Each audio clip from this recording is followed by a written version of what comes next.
Another Ukrainian bumboy arrested for firebombing Keir Starmer's home.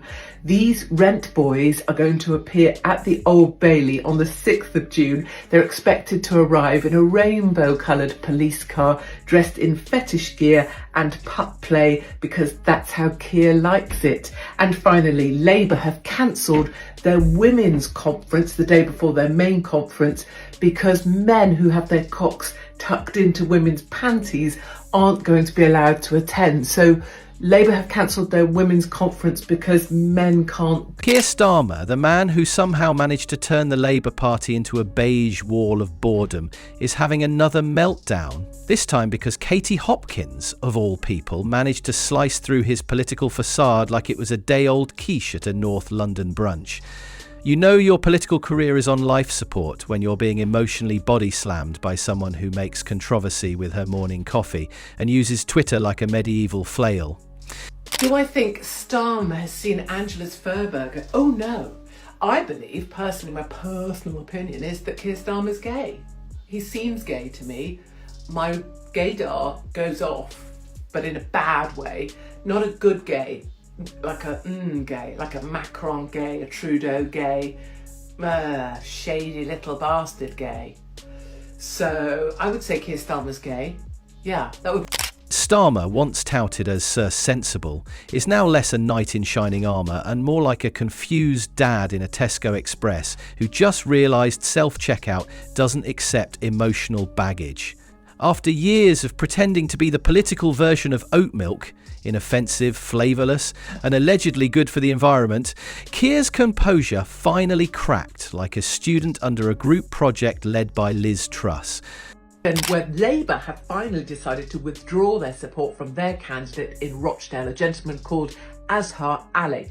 He was saying things that were frightfully popular with the Muslim massive up there and the Palestinian, pro-Palestinian mob he represents. Things like Jews were responsible for October the 9th and other wildly anti-Semitic stuff. He would have got elected for sure, but finally Keir Starmer thinks it might not do the PR of the Labour Party too much good, so they've pulled. Let's talk about how Sir Snoozer-Lot managed to bumble his way into yet another PR train wreck. Picture this, a man so committed to being non-committal he's probably asked Siri to define the word opinion at least 3 times a day. A man who tried to rebrand the Labour Party by removing literally everything that made it Labour and replacing it with a copy of the Financial Times and a cappuccino machine. The mainstream aren't keen to carry into this week, which is the story of the non-English speaking Ukrainian bumboy that set fire to Keir Starmer's apartment, his home, his old car and all sorts of other things. Rumour has it the bumboy was recommended to Keir by Zelensky, who'd used him often and found his services to be very enjoyable. And then in struts Katie Hopkins, armed with a thesaurus full of shade and a flamethrower made of barely filtered rage. She didn't even have to try hard. Watching Keir unravel under her criticism is like watching a souffle collapse because someone whispered near it. The man's got the emotional stability of a Jenga tower in a wind tunnel. Keir Starmer is failing harder than cheap toilet paper. He can't keep his own shit in order at this point. He's lied about simply everything from pensions to taxation to monetary policy, and now he's going to raise council tax by 10%. He even broke rules during lockdown when he had his vocal coach over to give him some lessons, and she did a pretty poor job because he still sounds like he's got a major stinking cold even when he's denying stuff he obviously. It's not even that she said anything profound, just pointed at the obvious mess and shouted, "Look!" And suddenly, Sir Keir transforms from PM in waiting to, "Why am I doing this again?" Faster than you can say, pointless focus group. You could practically hear the gears grinding in his head as he realised being a charisma vacuum isn't a long-term strategy. Here's the thing, Keir. I've had a thought that fixes a lot of your problems. So, you're looking to put boots on the ground in Ukraine, specifically Kyiv. I thought, why don't you get all the people that had a Ukraine flag on their social media profile? Obviously, they had to take down their NHS one and their LGBTQ one to put up the Ukraine one. But those people and the people who took in a Ukrainian into their homes like a little pet, you know, just for Christmas. The people that are like, oh yeah, we've got one. Yeah, we've got a Ukrainian family. Yeah. Yeah, we've got a Ukrainian family, yeah, because we're a better kind of person. Yeah, it's just who we are. Maybe they should be the ones that put boots on the ground over in Ukraine. Because here's the kicker, the meltdown wasn't about policy. Oh no, that would require Starmer to have one. This was about optics, his absolute favourite thing in the world. The man treats optics the way a toddler treats glitter glue. Throw it everywhere and hope something sticks. And now he's shocked it's exploded in his face. Keir Starmer's political journey has been nothing short of a slow-motion slapstick comedy, where every stumble is somehow rebranded as interpretive dance. It's like watching a toddler trying to moonwalk.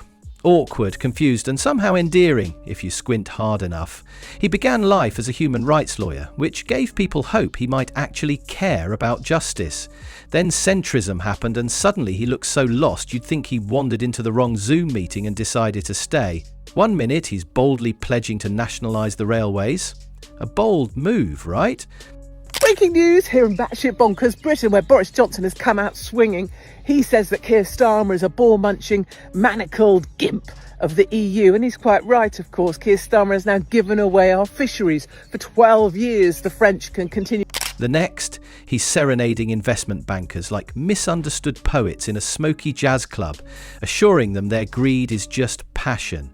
If Keir were an object, he'd be a weather vane with a law degree and a knighthood, spinning endlessly, unsure whether to face left, right, or somewhere vaguely northeast.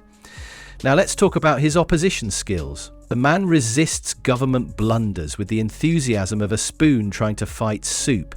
Utterly ineffective and just splashing around aimlessly. While the Tories throw scandal after scandal like it's a national sport, Keir stands nearby, clutching a polite please sign, suggesting maybe, if it's not too much trouble, someone might consider turning down the corruption heat just a smidge. Keir Starmer now says he's the guy that's going to control our borders. The same Keir Starmer that decriminalised illegal immigration, has prioritised illegals over our own good people, has thrown them into hotels and generally prioritised them for housing as well, and wanted to make sure that anyone who spoke out against illegal immigration was called far right and put in prison. But now suddenly he's all for it. He also says that those arriving in our country should speak English. Maybe he could go to Birmingham or Bradford or Luton or Leicester or any other of his voting areas and say that, because none of them will understand a bloody word. His level of urgency is somewhere between a lethargic cat and a British weather forecast. A lot of maybe, possibly, and we'll see. It's opposition, but the kind that feels like a polite whisper at a rock concert. Utterly lost in the noise, desperately hoping someone notices. Katie Hopkins just casually steamrolls his image like it's Tuesday and she's bored.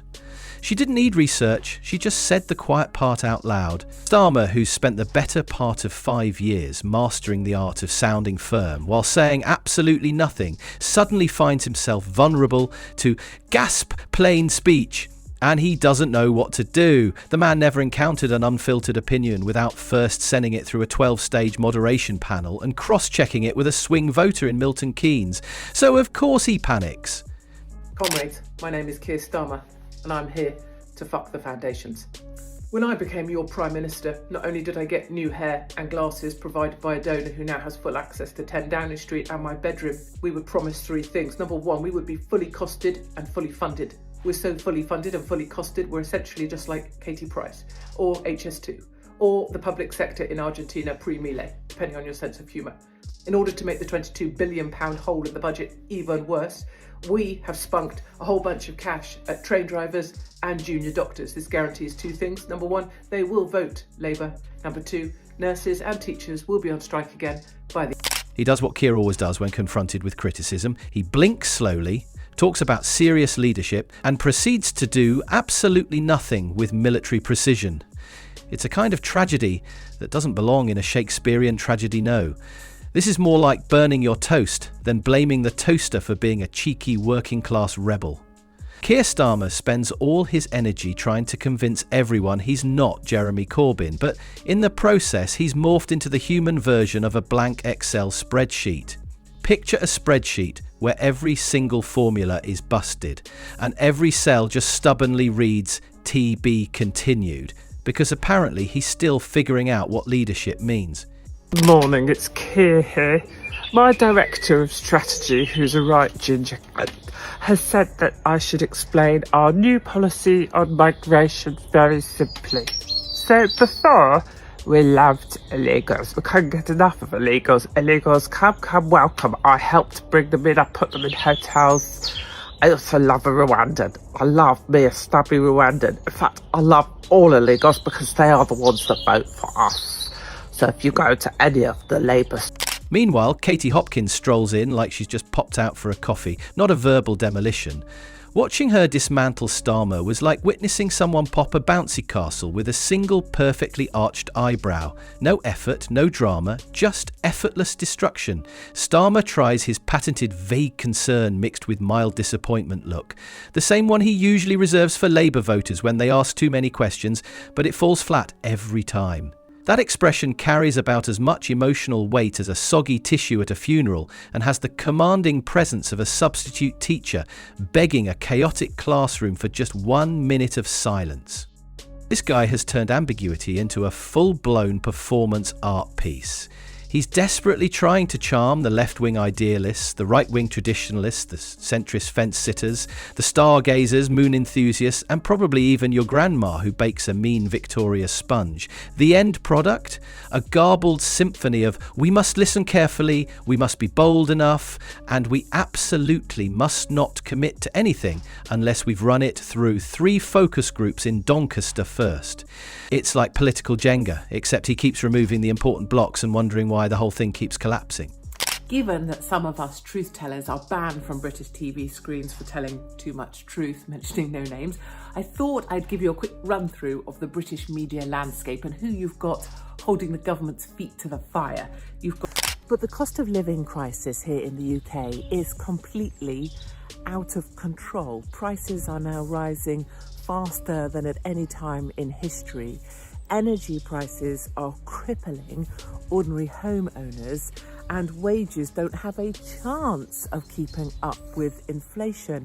And the best advice, it seems, coming from the Tory government, that the best thing they can offer is maybe you should work a bit harder, or maybe you should budget a bit better, or definitely don't ask for a pay.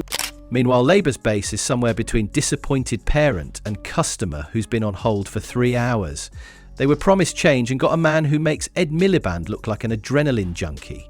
Starmer has somehow managed to make Boris Johnson look exciting and Rishi Sunak look sentient. And just when you think he might find his backbone, he fumbles it like it's a bar of soap in a prison shower. Every time someone asks him a direct question, he starts a sentence with, "Let me be clear," which is always followed by an interpretive word salad that ends in a passive-aggressive shrug. It's less clear and more choose your own adventure. Keir's entire political strategy seems to be don't scare the horses, which would be fine if the horses weren't stampeding toward a burning stable called the next election. So instead of grabbing the reins, he's offering them a well-moderated Zoom call and a commitment to review the committee that oversees change. Keir Starmer has been in Italy with Meloni. So you've got a left-wing, radical left-wing human rights guy over with what would be labelled as far-right Meloni in Italy. Now, I appreciate there's a bit of excellent communication work by Keir's communication team. For that, they should be commended.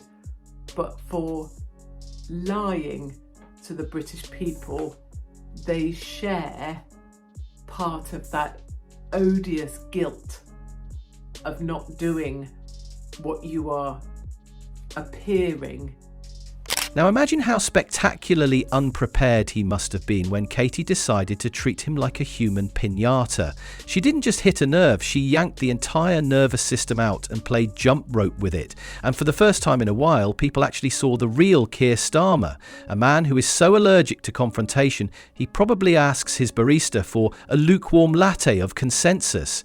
At this point, Keir's campaign slogans might as well be written in Comic Sans and laminated in meh. A fairer Britain. A stronger future, a moderately tepid Wednesday. None of it means anything, and the electorate knows it. He talks about economic responsibility like a sixth former who just learned what a budget deficit is and now thinks they're the Chancellor of the Exchequer. Well, there is a lack of trust, there's a sense of Well, no one's really representing me. I'd argue that around half this country, if you stopped and asked them in the street, as I do, would tell you there is no one in politics that actually comes close to representing anything people think about in the streets, ordinary people like me. I also think the country is very aware that we have a Prime Minister that we didn't even vote for. I mean, as if you want to underline the fact that people have no faith in a system, we have some sort of leader that none of us ever had a chance of. Even Labour MPs are reportedly having to pretend they're excited about him. Behind closed doors, it's probably like a hostage video with everyone blinking in Morse code, silently begging for a leader who knows what decade it is. Every speech he gives is so lifeless, you half expect a PowerPoint slide to walk on stage and beg for mercy. He's the only politician who could stand in front of a crowd, deliver a rousing call to action, and somehow inspire a synchronised yawn. Meanwhile, Katie's out here spitting tabloid-grade venom with the energy of a rabid raccoon and still coming across as more authentic. That's how low the bar is. Old Billy Big Bollocks, Keir Starmer, says he's prepared to make some unpopular decisions. But beware of this, it's a sleight of hand. Because we can all live with some unpopular decisions. It would be unpopular not to give 11 billion to Africa if you're a massive greenie. It would be unpopular with the doctors if you decided to say, actually, we can't afford to pay you more, you get more. And the worst part? Starmer's still convinced he's playing 4D chess, when really he's just knocking over his own pieces and insisting it's a strategy. He thinks that by standing still he's being statesmanlike, but in reality, he's just letting others draw the map. And guess what? Katie Hopkins just drew one, and it has Keir's irrelevance circled in glitter pen. You know your leadership is in crisis when the guy who's supposed to be the Prime Minister can't even win an argument with someone who thinks nuance is a type of French cheese. And yet there Keir is, blinking confusedly into the middle distance like a malfunctioning Alexa. If political competence were a pizza, Starmer's would be cold, missing the toppings and delivered to the wrong house. His leadership style is less man of the people and more middle manager at a failing blockbuster who insists DVDs are making a comeback. He's still clinging to the fantasy that if he's just boring enough, the Tories will collapse under the weight of their own nonsense and he'll just inherit the throne like a particularly uninspiring royal. Starmer says he's going to have a peace talk for Ukraine. Peace talks for Ukraine. Oh, yes, I'm going to have peace talks. yeah, so what did you do for the last 3 years? Oh yeah, bugger all. And now Trump's coming to fix the problem and you want some of his success? Please, you're like a tick on a bloody dog. The last time the EU leaders were together, they took their jackets off. In solidarity with Zelensky. Oh, do you think he'll take me up the We've never seen anything this gay since... Unfortunately for Keir, the British public has eyes, and now, thanks to a right-wing flamethrower with a podcast, they've been forcibly opened. The illusion of safe hands shattered, revealing underneath a man who's still trying to decide if it's okay to have a policy in case someone, somewhere, finds it objectionable. Katie may have said the quiet part loud, but she didn't create the problem. She just pointed a spotlight at it. Starmer's breakdown wasn't caused by her criticism. It was the realisation that the suit of armour he's been wearing all these years is made of tinfoil and wishful thinking. And now, under the heat of a single pointed insult, it's all melting. So, here we are. Keir Starmer, once the great beige hope of the Labour Party, now reduced to a political ghost haunting his own empty promises. No vision, no backbone. Just a constant, desperate attempt to look serious while doing absolutely nothing.